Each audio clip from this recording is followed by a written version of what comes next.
अदाकार साजिद हसन के बेटे साहिर हसन के खिलाफ मुनशियात बरामदगी का केस जुडिशल मजिस्ट्रेट जनूबी की अदालत ने तफ्तीशी अफसर को प्रोसिक्यूशन के एतराज़ दूर करके हतमी चालान पेश करने की हिदायत कर दी। जी बिल्कुल, अदाकार साजिद हसन के बेटे साहिर हसन के खिलाफ मुनशियात बरामदगी का केस है। जुडिशल मजिस्ट्रेट जनूबी की अदालत ने तफ्तीशी अफसर को प्रोसिक्यूशन के एतराज़ दूर करके हतमी चालान पेश करने की हिदायत कर दी है। अदाकार के बेटे साहिर हसन के खिलाफ मुनशियात बरामदगी का ये केस है। जेल हुकाम ने मुलजिम साहिर हसन को अदालत में पेश किया। अदालत की तफ्तीशी अफसर को प्रोसिक्यूशन के एतराज़ दूर करके हतमी चालान पेश करने की हिदायत।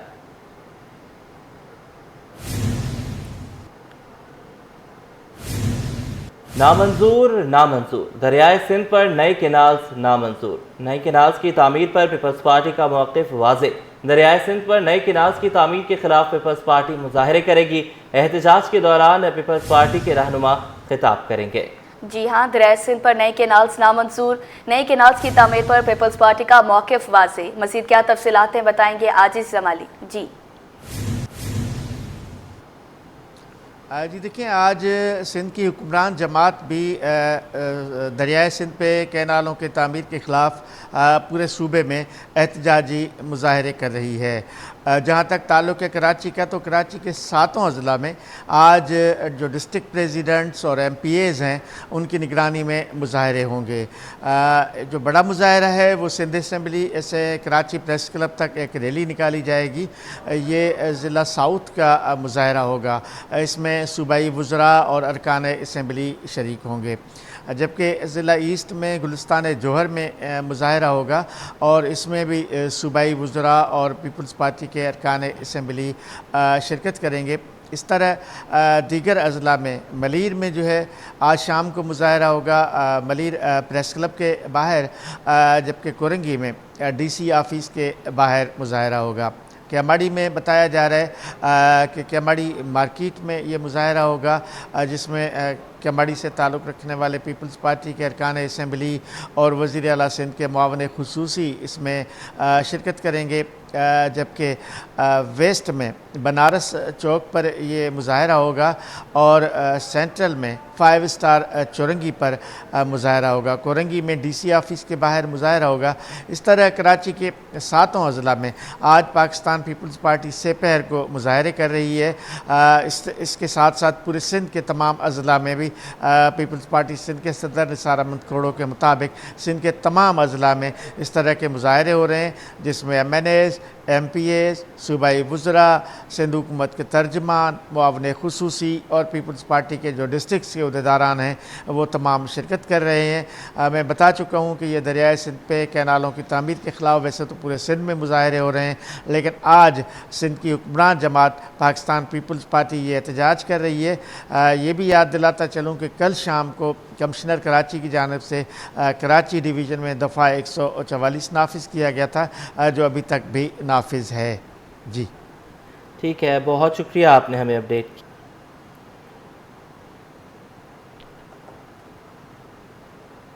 महकमा सेहत के जनरल कैडर्स के 59 सीनियर तरीन मेडिकल अफसरान की ग्रेड 20 में तरक्कियाँ। सूबाई सिलेक्शन बोर्ड 1 की मंजूरी के बाद महकमा सर्विसेज जनरल ने नोटिफिकेशन जारी कर दिया। मज़ीद क्या तफसीलात बताएंगे एहसास नूरियो। जी आज़ाद बताइएगा। जी बिल्कुल, सिंध सरकार ने 19 ग्रेड के सीनियर मेडिकल अफसरान को 20 ग्रेड में तरक्कियाँ दे दी हैं। जनरल कैडर के 59 डॉक्टर्स हैं जिनको 20 ग्रेड में तरक्कियाँ दे दी गई हैं, जिसमें 32 मर्द और 27 खवातीन डॉक्टर्स शामिल हैं। इस हवाले से सूबाई सिलेक्शन बोर्ड 1 की मंजूरी के बाद महकमा सर्विसेज जनरल एडमिनिस्ट्रेशन व कोऑर्डिनेशन ने नोटिफिकेशन भी जारी कर दिया है।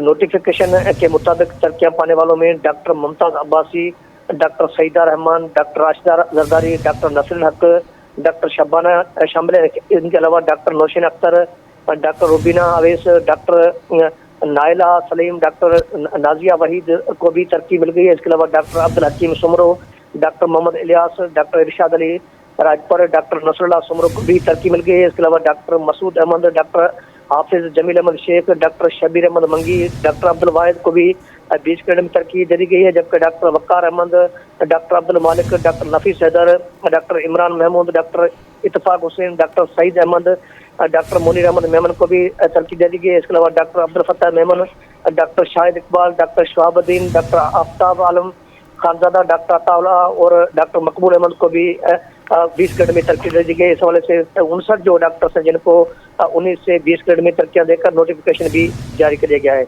जी आज़ाद नोड़ी, बहुत शुक्रिया आपका। ट्रॉमा सेंटर, सिविल अस्पताल, SIUT से मुंसलिक अहम सड़क पर गैर कानूनी पार्किंग बरकरार। सड़क के किनारे गैर कानूनी पार्किंग की वजह से ट्रैफिक जाम रोज का मामूल बन गया। एक तरफ एम्बुलेंसेस तो दूसरी तरफ गैर कानूनी पार्किंग। अस्पताल आने वाले मरीज और आम शहरियों को परेशानी का सामना है। तफसीलात बताएंगे मीर केरियो। देखिए जी, इस वक्त में सिविल अस्पताल कराची के बाहर मौजूद हूँ। सिविल अस्पताल के साथ ही ट्रामा सेंटर भी है। तो SIUT की बात की जाए तो SIUT भी यहाँ पर कायम है। लेकिन अगर बात की जाए पार्किंग की तो ख़ास तौर पर गैर कानूनी पार्किंग जो है यहाँ पर मुसलसल कायम है, जिसकी वजह से ख़ास तौर पर जो अस्पताल आने वाले मरीज़ हैं, शहरी हैं, उनको काफ़ी मुश्किलात का सामना है। इस वक्त अगर आपको दिखा सके तो ये एक मेन सड़क पर पार्किंग है, जिसकी ज़रा का कहना है कि कोई भी जो परमिशन है, परमिट है, वो नहीं है। गैर कानूनी तौर पर पूरी सड़क पर ये पार्किंग जो है लगा दी गई। इस तरफ आप देखें तो ये मेन सड़क है जो कि वफाकी उर्दू यूनिवर्सिटी से होते हुए इस तरफ जो है सिविल अस्पताल कराची की जानब लोग आते हैं, सदर से आते हैं, गार्डन से या मुख्तलिफ इलाकों से जो शहरी इन रास्तों से अस्पताल पहुँचते हैं, SIUT पहुँचते हैं। ट्रामा सेंटर हो या सिविल अस्पताल कराची की इमरजेंसी हो, गैर कानूनी पार्किंग की वजह से वो घंटों तक फंस जाते हैं। ख़ासतौर पर जो पार्किंग माफिया है उनकी जानब से ना मौक़िफ़ दिया जाता है, ना ये कहा जाता है कि इसकी कोई परमिशन है भी या नहीं। ताम ज़रा का ये भी कहना है कि इसकी कोई भी परमिशन नहीं है, गैर कानूनी तौर पर ये पार्किंग कायम की गई है। कुछ वक्त पहले सिंध हुकूमत ने ये भी ऐलान किया था कि शहर भर से जो चार्ज यानी पैसों वाली पार्किंग है वो भी ख़त्म की जाएगी। ताम इस तरफ अगर देखें तो ये दूसरी जानब सिविल अस्पताल कराची के बिल्कुल पास में ही एक और पार्किंग भी है, जिसके भी फ़ीस वसूल की जाती है।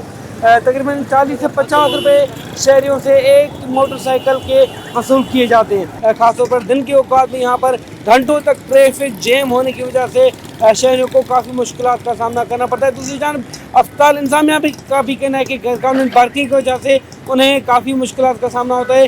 घंटों तक जो एम्बुलेंसेज हैं वो भी फंस जाती हैं, क्योंकि मेन सड़क है, मेन सड़क पर एक तरफ एम्बुलेंसेज खड़ी हुई हैं, रक्शे खड़े हुए हैं, दूसरी तरफ गैर कानूनी जो मोटरसाइकिल पार्किंग है वो भी कायम की गई है।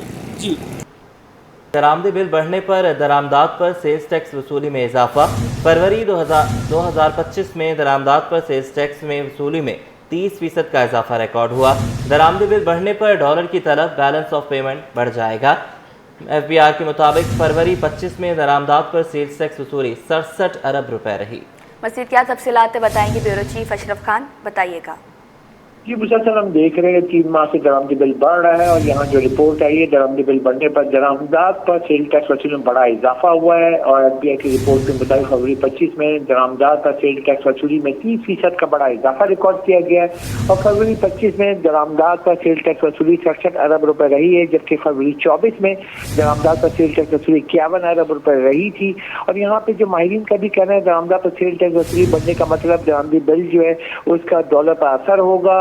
इदारा शुमारत ने भी रिपोर्ट जारी की कि फरवरी 25 में दरामदी बिल 12% इजाफे से 4 अरब 81 करोड़ डॉलर रही है और फरवरी 24 में दरामदी बिल 4 अरब 31 करोड़ डॉलर रहा था।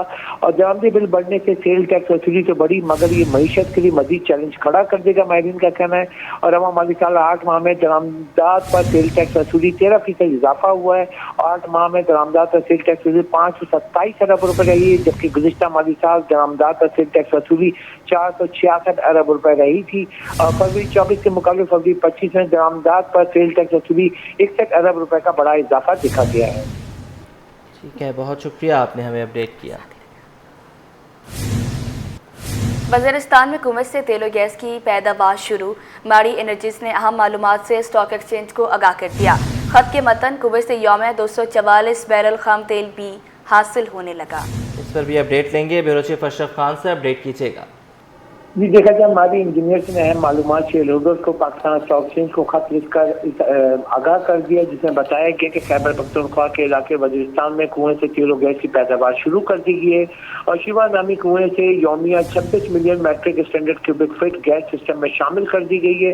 कुएं से यौमिया 2 से 44 बैरल खाम तेल भी हासिल होने लगा है। हमारी इंजीनियर्स का जो स्टॉक एक्सचेंज के खत में बताया कि तेल और गैस की पैदावार को फ्री नॉर्दर्न गैस के सिस्टम से मुंसलिक कर दिया गया। इससे जो मुल्क में जो गैस की जो कमी है उसको पूरा होगा। कुएं में हमारी इंजीनियर्स जो 55%, OGDC 35% और ओरिएंट पेट्रोलियम 10% का हिस्सेदार है। जी ठीक है, बहुत शुक्रिया, आपने हमें अपडेट किया।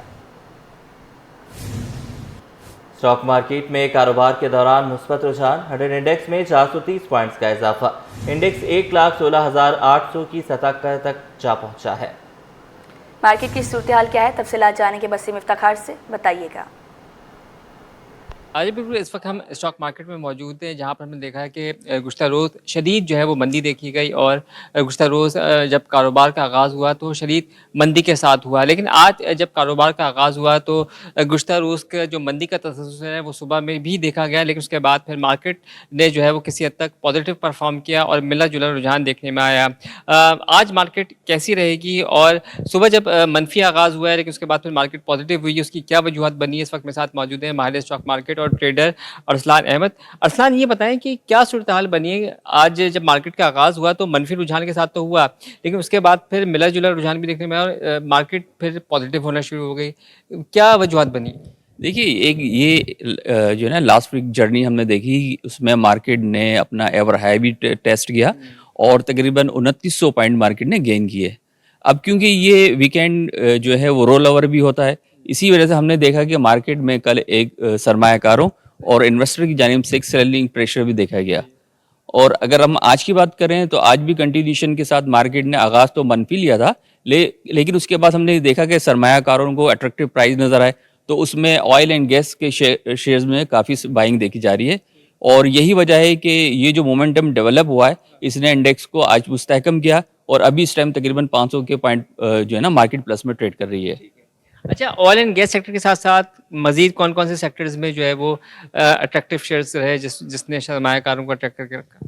जी देखिए, इसके साथ साथ अगर हम बात करें तो सीमेंट सेक्टर बहुत अट्रैक्टिव प्राइस पे आ रहे हैं और इसके साथ अलावा बैंकिंग सेक्टर में जो है ना वो अपॉर्चुनिटी मौजूद है, क्योंकि नेक्स्ट मंथ में हम देख रहे हैं कि मालियाती नताइज का आना शुरू हो जाएगा और ऐसा लगता है कि अब जो मोमेंटम डेवलप होगा उसके अंदर मार्केट अपने नए हाई को भी जो है ना वो ब्रेक कर सकती है। आज बिल्कुल ये थे अरसलान अहमद, जिनका कहना है कि गुज़श्ता रोज़ जो मंदी की सूरत हाल थी, लेकिन आज हमने देखा है कि वो मंदी की सूरत हाल किसी हद तक जो है वो ख़त्म हुई है और मुस्बत रुझान देखने में आ रहा है। उसकी बुनियादी वजह यह है कि ऑयल एंड गैस सेक्टर है, सीमेंट सेक्टर में जो शेयर्स की जो कीमत थी वो उसने किसी हद तक जो है वो सरमायाकारों को अट्रैक्ट किया, तो यही वजह है कि स्टॉक मार्केट में मुस्बत रुझान देखने में आ रहा है। जबकि इन्होंने इम्कान ज़ाहिर किया है कि अगले महीने में मालियाती नताइज का ऐलानात किए जाएंगे मुख्तलिफ कंपनियों की जानिब से, तो हो सकता है कि दोबारा से कोई नया रिकॉर्ड जो है वो स्टॉक मार्केट में कायम हो सके। दर्जा हरारत में इजाफे के साथ ही पंखों और एयर कूलर की फरोख्त में नुमाया इजाफा हो गया। इन्वर्टर फैन की कीमतें 9,500 रुपये तक जा पहुंची, जबकि 30 वाट पंखे की कीमत 10,500 और ब्रांडेड AC DC से पंखे 650 रुपये तक पहुंच गए। तफसीलात बताएंगे काविश में। जी, शहर कायद के दर्जा हरारत में इजाफे के साथ ही पंखों रूम कूलर की डिमांड में भी इजाफा देखा जा रहा है। मार्केट में कीमतों में कितना इजाफा हुआ है, मेरे साथ ताजिर रहनुमा जावेद शम्स मौजूद है। जावेद, बताइएगा, आपका ताल्लुक भी इसी फील्ड से है, तो बताइएगा ओवरऑल डिमांड बढ़ी और कीमतों में कितना इजाफा हुआ? देखिए, जैसे जैसे गर्मी में शिद्दत में इजाफा होता जाता है तो डिमांड में जो है वो इजाफा होता चला जाता है। कस्टमर जो है वो पंखा और रूम कूलर की ख़रीदारी की तरफ ज़्यादा आना शुरू हो जाता है। इसमें इस वक्त जो है पंखों के अंदर 3-4 वेरिएंट जो है वो फ़रोख्त के लिए मौजूद है। सबसे पहला जो था वो जो पिछली मरतबा जो पिछले 40-50 साल से पाकिस्तान में सेल हो रहा था 220 वाला, वो पंखा जो है अब सेल होने में तकरीबन 10% से ज़्यादा की सेल नहीं रही है। उसके बनिस्बत जो अब क्योंकि बिजली की कीमतों में ज़्यादा इजाफा हो गया और महंगा जो है वो यूनिट पड़ता है, तो लोग बचत के लिए AC/DC और 30 वाट पंखों की तरफ जाते हैं। AC/DC पंखा वो होता है जिसके अंदर आप सोलर को भी इस्तेमाल करते हैं और रेगुलर 220 की बिजली होती है उसको भी इस्तेमाल करते हैं। उसके साथ साथ एक नई चीज़ जो है वो मार्केट में मुतारिफ़ की गई जिसे 30 वाट कहा जाता है, जो टोटल एनर्जी सेविंग की तरफ हो जाए, जो 30 वाट के ऊपर पंखा चलता है और पंखे में जो बिजली की बचत होती है वो कम से कम 70% से ज़्यादा बचत जो है वो कस्टमर को पड़ती है, लिहाजा उसकी ख़रीदारी में ज़्यादा इजाफा हुआ है। कीमत के हवाले से अगर हम बात करें तो जो AC/DC और 30 वाट है उसमें 100 से 200 रुपये के दरमियान का फ़र्क होता है और जो 220 वाला है वो अब नाकाबिले फ़रोख्त हो गया है, तकरीबन लोग उसे नहीं ख़रीदते हैं। इसके साथ साथ जो रूम कूलर होता है, एयर कूलर जिसे कहा जाता है, रूम एयर कूलर जो होता है वो बहुत मखसूस लोग लेते हैं। सेल के हवाले से 10% उसकी सेल होती है। अगर पंखे को देखा जाए तो कराची में अप्रॉक्सीमेट को 25 से 30 लाख पंखा तमाम ब्रांड का मिलके जो है वो फ़रोख्त होता है। ये एक बहुत बड़ी तादाद है। इसकी निस्बत जो रूम कूलर है वो तकरीबन जो है वो 40 से 50 हज़ार टोटल रूम कूलर सेल होता है पूरे कराची के अंदर। तो इसलिए अब इसकी कीमत जो है वो 12,000 से स्टार्ट होकर 35,000 रुपये तक की रूम कूलर होता है। खूबसूरती के लिहाज से, पायदारी के लिहाज से, ब्रांड के लिहाज से उसकी कीमत होती है। शाहिद शम्स मौजूद थे, बता रहे थे कि पिछले साल डिमांड में इजाफे की वजह से मार्केट में किल्लत पैदा हुई थी, लेकिन इस साल चूँकि सप्लाई बेहतर है और यही वजह है कि मार्केट में वाफिर मकदार में पंखे मौजूद हैं और उसकी खरीदो फरोख्त का सिलसिला भी जारी है। जी, गुज़श्ता रोज़ स्टील टाउन पुलिस के हाथों गिरफ्तार मुलजिम 10 से ज़ायद मुकदमात में मतलूब निकला। पुलिस के मुताबिक 7 रुकनी गिरोह मुख्तलिफ इलाकों में रैकी करके शहरियों से लूटमार करते थे। मुलजिम के खिलाफ मुख्तलिफ थानों में 14 मुकदमा दर्ज हैं। जी बिल्कुल, गुज़श्ता रोज़ स्टील टाउन पुलिस के हाथों गिरफ्तार मुलजिम 10 से ज़ायद मुकदमात में मतलूब निकला है। पुलिस के मुताबिक 7 रुकनी गिरोह मुख्तलिफ इलाकों में रैकी करके शहरियों से लूट मार करते थे। मुलजिम के खिलाफ मुख्तलिफ थानों में 14 मुकदमात दर्ज हैं। मुस्तफ़ा आमिर कत्ल केस FIA ने मुलजिम अरमगान की गिरफ्तारी के लिए मुंतज़िम अदालत से रुजू कर लिया। मज़ीद क्या तफसीलात बताएंगे जवाद आसिफ। जी जवाद बताइएगा। जी बिल्कुल, देखिए दहशतगर्द अदालत मुस्तफ़ा आमिर कत्ल केस है। FIA ने मुलजिम अरमगान की गिरफ्तारी के लिए मुंतज़िम अदालत से रुजू कर लिया। FIA के मुताबिक मुलजिम के खिलाफ मनी लॉन्ड्रिंग के तहत मुकदमा दर्ज है। तफ्तीश के लिए मुलजिम की कस्टडी दी जाए। मुंतज़िम अदालत ने जवाब दिया कि जहां मुलजिम का मुकदमा ज़ेर समाअत है उस अदालत से रुजू किया जाए। FIA हुक्म ने मुतालिका अदालत से रुजू किया, जिस पर मुतालिका अदालत ने जवाब दिया है कि रिमांड देने का इख्तियार मुंतज़िम। जी ठीक है, बहुत शुक्रिया आपने हमें। बुलेटिन में आगे बढ़ें और अब आपको बताएं, महकमा मौसमियात ने मामूल से कम बारिशों पर सिंध में खुश्क साली का अलर्ट जारी कर दिया। महकमा मौसमियात का कहना है कि 1 से 2 माह में बारिशें ना हुई तो खुश्क साली शिद्दत इख्तियार कर सकती है। सूबे में बारिश के हवाले से क्या तफसीलात जानेंगे रिमशा इस्माइल से। जी रिमशा। जी बिल्कुल, महकमा मौसमियात ने मुल्क भर में बारिशें कम होने के बायस जो है वो खुश्क साली का अलर्ट जारी कर दिया और हमने देखा कि कराची में जो वो बारिशें बड़ी कम हो रही हैं। महकमा जो है रमज़ान के महीने में भी बारिशें नहीं हुई हैं। ये बारिशें जो है लास्ट टाइम कराची में कब हुई थी और खुश्क साली क्यों बढ़ रही है, ये जानने के लिए हमारे साथ इस वक्त मौजूद है अंजुम नज़ीर। सबसे बताइएगा कि बारिशें कम क्यों रिकॉर्ड हो रही हैं और खुश्क साली से कितना ख़तरा बढ़ सकता है। जी देखिए, अगर आप खुश्क साली की बात कर रहे हैं तो कराची बशमूल सिंध जो है यहाँ पर 1 सितंबर से लेकर अब तक तकरीबन 62% जो है वो कम बारिश रिकॉर्ड की गई है। और इसकी वजह ये है कि इस मरतबा जो सर्दियों में जो है रेनफॉल वो औसत से काफ़ी कम रही और इस बात की पहले से जो है वो पेशगोई कर दी गई थी कि इस साल पाकिस्तान में जो है मौसम सरमा की बारिशें औसत से कम होंगी। तो इसकी वजह से जो है पाकिस्तान के जनूबी जो अज़ला हैं बशमूल सिंध और बलूचिस्तान और जनूबी पंजाब के कुछ अज़ला यहाँ पर जो है वो खुश्क साली का जो है अलर्ट जारी किया गया है। और अगर मज़ीद 2 महीने तक ये बारिशें नहीं होती हैं तो इन इलाकों में जो खुश्क साली है ये मज़ीद शिद्दत इख्तियार कर जाएगी। जी बिल्कुल, बारिशें अगर जो है वो 1 से 2 मंथ में नहीं होती हैं तो जो खुश्क साली है वो शिद्दत इख्तियार कर जाएगी। और हमने देखा कि 1 सितंबर से जो है 21 मार्च तक शहर कायद में सिंध में अगर हम बात करें तो 62% से कम बारिशें रिकॉर्ड की गई हैं। जी न्यूज़ स्टूडियो से फिल वक्त इतना है।